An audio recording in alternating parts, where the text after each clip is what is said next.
Okay.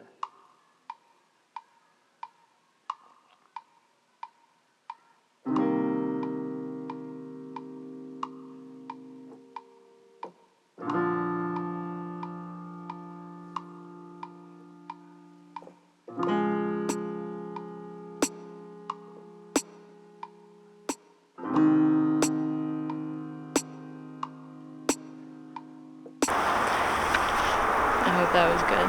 It was good.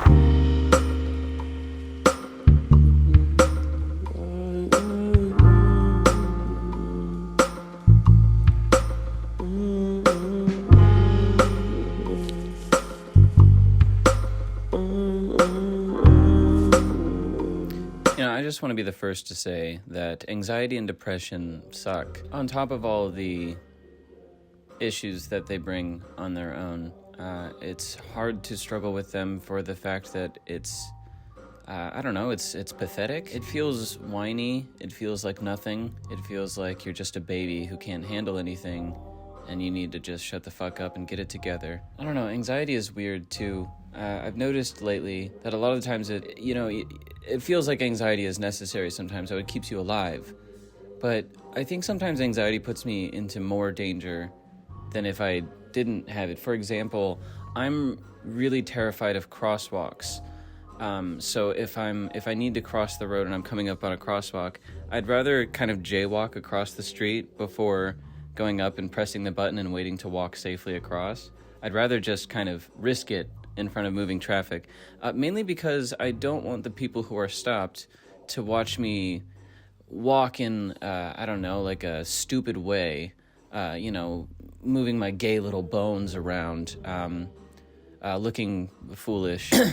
So I guess my brain has decided that if the options are to look kind of stupid or die, you should fucking die. And it's stupid because, I'm very much at an age where, when it really comes down to it, I really could give a shit what people think of me. I mean, I like to think there's a healthy balance, If people that are close to me come to me with criticism about ways that I'm acting, whether they're negatively affecting me or other people, I like to think I'm pretty open to that, and I'd like to, factor in people's opinions, and if I think they're valid, then obviously whatever. But if people think my outfit looks stupid, or they think I'm too skinny or too short, or I walk funny, I don't give a shit. If someone actually came up to me and said, hey, you walk like a douchebag, I'd be like, why are you, I'm gonna go.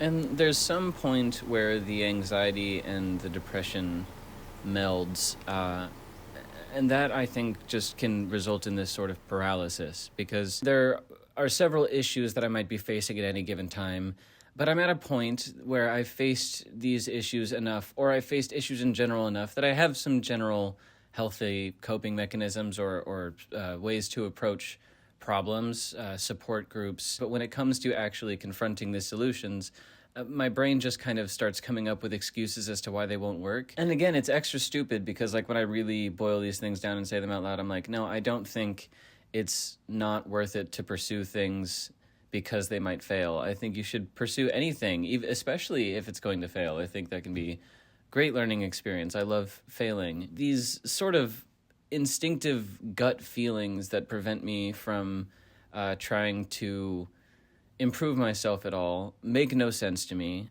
and I suppose that's kind of the whole thing. That's why mental health issues suck, because they don't make sense. Because if they made sense, then then they'd make sense,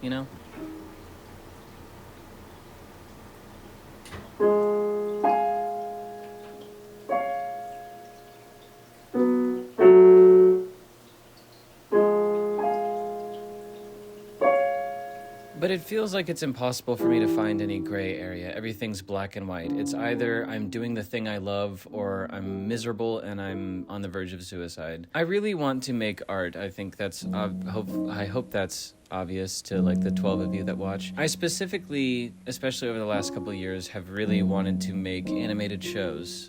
Those have been some of the biggest inspiration to me ever since I was a child. It's just something that my brain clicks with, especially when it comes to storytelling. I think cartoons are a great way to make difficult life themes simplistic. I think it's a great way to get in touch with your inner child, whether or not the subject matter is for children or not.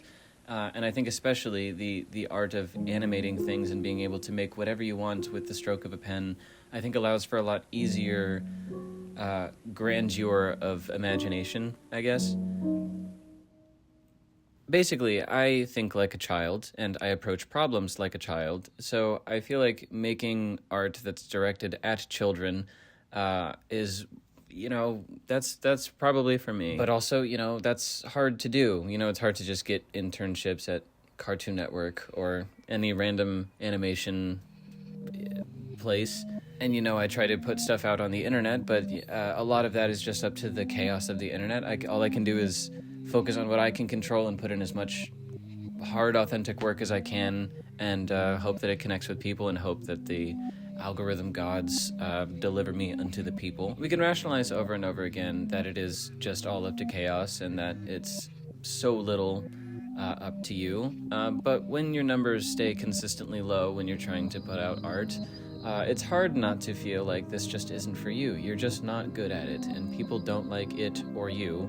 So stop and fuck off and go somewhere else and never do this again, please. Thank you. That, accompanied with the fact that it can be very difficult to find a job that has really anything to do with the things you love and the things that you're interested in and or the things that you're good at, it can just feel like there's no place for you, Like there's no company for me to go work at. I can't make my own living off of art because people don't like it. And I'm also ugly and smell bad, and all my friends hate me. I don't know, it's the most frustrating feeling is that I can rationalize pretty much everything that I've just talked about in the last few minutes. I have explanations for all of them. I can understand that it's not just because I'm a shitty person or I don't deserve good things. But after a while, when having those rationalizations doesn't make you feel any better, I guess it just starts to feel meaningless. It's like, what are any of these experiences? What are any of these new learns that I learned?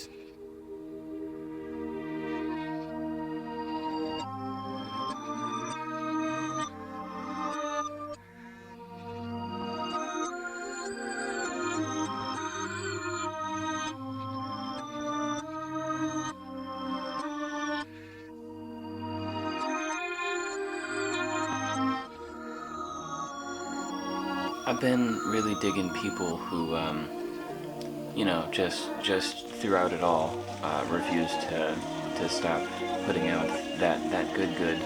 You know what I mean? Like this guy. Anyone remember this guy? Got a pickle jar, and I think it's kind of funny that I want to hold on to this one because it's not even like a cool vintage pickle jar. Like it's just great value Walmart pickles. You know what I mean? Like there's nothing. There's nothing. It do still smell like pickles very, very strongly.